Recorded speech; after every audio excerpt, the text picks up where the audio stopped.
अनिश्चिततेचा खेळ समजल्या जाणाऱ्या क्रिकेटमधील थरार काय असतो, त्यात पाकिस्तानसारखा प्रतिस्पर्धी समोर असल्यावर ॲक्शन, इमोशन्स आणि टेन्शन काय असतं, याचा प्रत्यय कालच्या आशिया चषक क्रिकेट स्पर्धेच्या फायनलमध्ये भारत आणि पाकिस्तान यांच्यात झालेल्या लढतीमधून दिसून आला.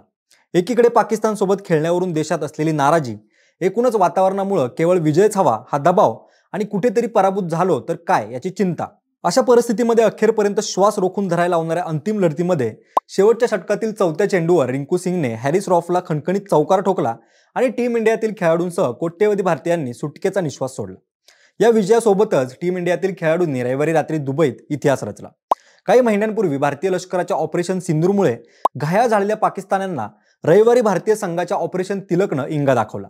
सी सॉ प्रमाणे इकडून तिकडे झुकत असलेल्या सामन्यात भारतीय संघानं दबावाच्या क्षणी आपली कामगिरी उंचावली आणि आशिया चषकाला गवसणी घातली. या लढतीत नेमकं काय घडलं, कुठला टर्निंग पॉईंट अखेरीस निर्णायक ठरला, याचाच घेतलेला हा सविस्तर आढावा. नमस्कार, मी अक्षय आणि तुम्ही पाहताय विषयच भारी. भारत आणि पाकिस्तानमधील सामना म्हटलं की क्रिकेट प्रेमींसाठी पर्वणीच. एकमेकांचे कट्टर दुश्मन असल्यानं इतर कुठल्याही लढतींपेक्षा भारत आणि पाकिस्तानमध्ये होणाऱ्या सामन्यातील ठसन काही औरच असते. मात्र पहलगाममध्ये झालेला दहशतवादी हल्ला आणि त्यानंतर ऑपरेशन सिंदूर दरम्यान झालेल्या संघर्षामुळे दोन्ही देशांमधील संबंध कमालीचे ताणले गेल्यानं आशिया चषक क्रिकेट स्पर्धेत भारतानं पाकिस्तान विरुद्ध खेळू नये असा मतप्रवाह देशात होता. तरी स्पर्धेतील साखळी फेरीत आणि सुपर 4 फेरीत दोन्ही संघांची गाठ पडली होती. त्या स्पर्धेच्या अंतिम सामन्यातही दोन्ही संघ आमने सामने आल्यानं पुन्हा एकदा निषेधाचा सूर तीव्र झाला होता. अशा मैदानाबाहेरील आणि प्रत्यक्ष मैदानातील घडामोडींमुळे कमालीच्या तणावपूर्व वातावरणात खेळवण्यात येत असलेल्या या सामन्यात सुरुवातीपासूनच अनेक चढ उतार आणि रोमांच पाहायला मिळाला. साखळी आणि सुपर 4 फेरीत पाकिस्तानला पराभूत केल्यानं आणि संपूर्ण स्पर्धेत अपराजित राहिल्यानं भारतीय संघ आत्मविश्वासाने भरलेला होता. त्याच्या जोरावरच कर्णधार सूर्यकुमार यादवनं नाणेफेक जिंकून पाकिस्तानला प्रथम फलंदाजीसाठी निमंत्रित केलं. पण या सामन्यात भारतीय संघाला अपेक्षित अशी सुरुवात झाली नाही. साहबजादा फरहान आणि फकर जमान हे गेल्या 2 सामन्यांमधील पराभवाचा वचपा काढण्याच्या इराद्यानंच मैदानात उतरलेत की काय असं चित्र दिसत होतं. भारताचं वेगवान गोलंदाजीतील ब्रह्मोस क्षेपणास्त्र समजला जाणारा जसप्रीत बुमरा सुद्धा पाकिस्तानच्या आक्रमणासोबत निष्प्रभ ठरताना दिसत होता. हुकमी अस्त्रच चालण्याचं झाल्यानं भारतीय आक्रमणाची धार बोतट झालेली दिसत होती. सुसाट सुटलेल्या पाकिस्तानच्या सलामीवीरांनी धाव फलकावर जोरदार मुसंडी मारली होती. बघता बघता पाकिस्तानचा सलामीवीर साहिबजादा फरहान अर्धशतकापर्यंत पोहोचला होता. त्यामुळं आता पाकिस्तानचा संघ धावांचा डोंगर उभारणार अशी स्पष्ट शक्यता दिसत होती. अशा परिस्थितीमध्ये 10वं षटक टाकण्यासाठी आलेल्या वरुण चक्रवर्तीनं कमाल केली आणि साहिबजादा फरहानला माघारी धाडत टीम इंडियाला पहिलं यश मिळवून दिलं. मात्र त्यानंतरही पाकिस्ताननं 12.4 षटकांमध्ये 1 बाद 113 अशी भक्कम मजल मारली होती. पण इथेच डावाला कलाटणी देणारी घटना घडली. कुलदीप यादवनं सियाम अयूबची विकेट काढली. पाठोपाठ अक्षर पटेलनं मोहम्मद हॅरिसला आल्या पावली डगआउटची वाट दाखवली. मग काय, भारताचे फिरकीपट्टू रंगात आले. मिस्ट्री स्पिनर वरुण चक्रवर्तीनं आपल्या फिरकीची जादू दाखवताना खेळपट्टीवर पाय रोवलेल्या फकर जमानची विकेट काढली. तर अक्षरनं सामन्यातील आपला दुसरा बळी मिळवताना हॅरिस तलातला बाद केलं. पाकिस्तानचा निम्मा संघ माघारी परतल्यावर 17व्या षटकात कुलदीप यादवनं पाकिस्तानचा कर्णधार सलमान आगा, शाहीनशाह आफ्रिदी आणि फहीम अशरफ यांना बाद करत पाकिस्तानची अवस्था 8 बाद 134 अशी बिकट करून टाकली. त्यानंतर जसप्रीत बुमरानं हॅरिस रॉफ आणि मोहम्मद नवाज यांच्या विकेट काढत पाकिस्तानचा डाव 146 धावांवरती गोंधळून टाकला. त्यात बुमरानं हॅरिस रॉफचा त्रिफळा उडवल्यानंतर विमान कोसळल्याची केलेली ॲक्शन तर आता व्हायरल होते.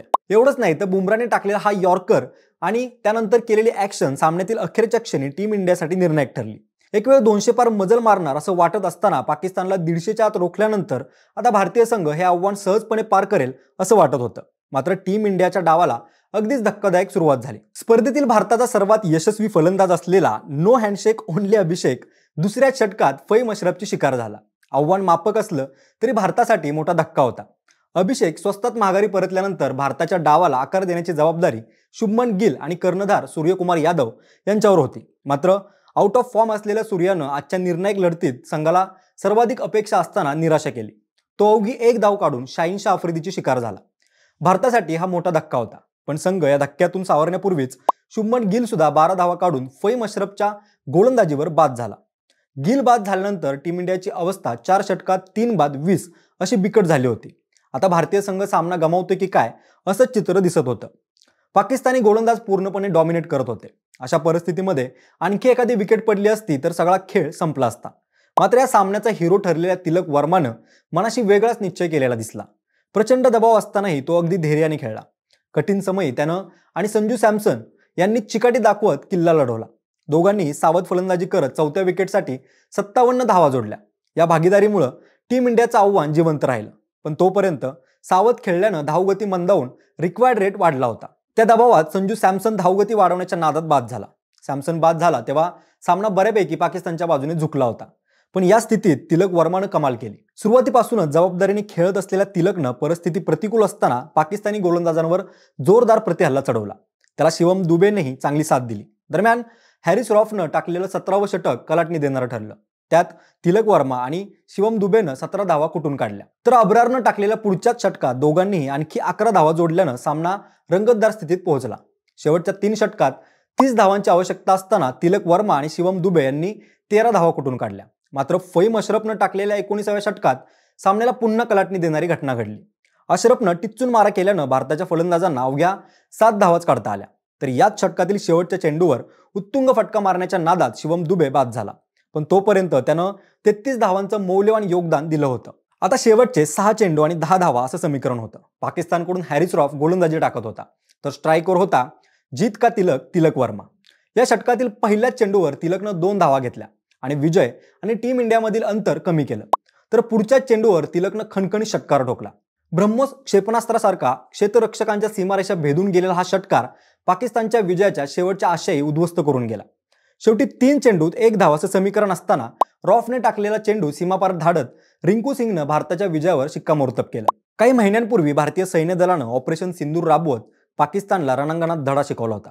तर आता भारतीय क्रिकेट संघानेही पाकिस्तानला खेळाच्या मैदानात 4 मुंड्यात चित करण्याची संधी सोडली नाही. आशिया चषक पुन्हा एकदा भारतीय संघानं जिंकला.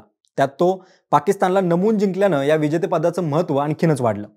भारत आणि पाकिस्तान संघामधल्या आशिया चषकाच्या फायनल इतकाच या स्पर्धेचा तासाभरापेक्षा जास्त वेळ लांबलेला पारितोषिक वितरण सोहळाही तितकाच नाट्यमय ठरला. कारण आशियाई क्रिकेट काउन्सिल म्हणजेच ACCचे अध्यक्ष मोहसिन नक्वी यांच्या हस्ते आशिया चषक आणि वैयक्तिक पदकं स्वीकारण्यास भारतीय संघानं स्पष्ट नकार दिला.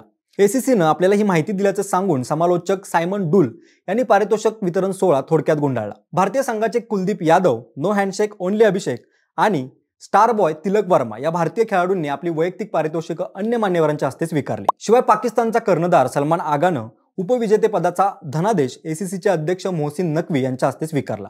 मात्र भारतीय खेळाडूंनी मोहसिन नक्वींच्या हस्ते विजेतेपद स्वीकारण्यास नकार दिला. तसेच शेवटपर्यंत ते त्या भूमिकेवर कायम राहिले. त्यामुळं मोहसिन नक्वी यांचा चेहरा बक्षीस समारंभावेळी पडलेला होता. ACCचे अध्यक्ष मोहसिन नक्वी हे पाकिस्तानचे गृहमंत्री आणि पाकिस्तान क्रिकेट बोर्डाचे अध्यक्ष आहेत. त्यामुळेच भारतीय संघानं मोहसिन नक्वी यांच्या हस्ते आशिया चषक आणि वैयक्तिक पदकं स्वीकारण्यास स्पष्ट नकार दिला. भारतीय संघाच्या जिद्दीनंतरही मोहसिन नक्वी देखील ट्रॉफी देण्यासाठी हट्ट करत होते. त्यानंतर ट्रॉफी न घेण्याचा निर्णय भारतीय संघाने घेतला. शेवटपर्यंत भारतीय संघाने ट्रॉफी घेतली नाही. अखेर ट्रॉफी न घेताच भारतीय संघानं सेलिब्रेशन केलं. त्यानंतर मोहसिन नक्वी मैदानातून ट्रॉफी घेऊन निघून गेले. पहलगाममध्ये पाकिस्तानी दहशतवाद्यांनी भारतीय पर्यटकांवर केलेल्या हल्ल्याच्या पार्श्वभूमीवर भारतीय खेळाडूंनी 3 सामन्यांमध्ये पाकिस्तानी खेळाडूंशी हस्तांदोलन करणं कटाक्षानं टाळलेलं होतं. तसंच फायनलच्या नाणेफेकीआधी फोटोशूटला जाणंही टाळलेलं. आशिया चषक आणि वैयक्तिक पदकं स्वीकारण्यास नकार दिला. त्यामुळं आशिया चषकाचा पारितोषिक वितरण सोहळा तासाभरापेक्षा उशिराने सुरू झाला. तेवढा वेळ मोहसिन नक्वी हे एकटेच व्यासपीठावरती उपस्थित होते. पाकिस्तान संघही जवळजवळ 55 मिनिटं ड्रेसिंग रूममध्येच बसून होता. आता पहलगाम हल्ल्यानंतर पाकिस्तानसोबत खेळणं योग्य नसलं तरी आशिया चषक स्पर्धेत भारतीय संघाने केलेल्या कामगिरीबाबत तुम्हाला काय वाटतं हे तुम्ही आम्हाला कमेंटच्या माध्यमातून कळवा. तसेच हा व्हिडिओ आवडला असेल तर नक्कीच लाईक आणि शेअर करा. सोबतच आपल्या विषयच भारी या YouTube चॅनेलला सबस्क्राईब करायला विसरू नका. धन्यवाद. जय हिंद.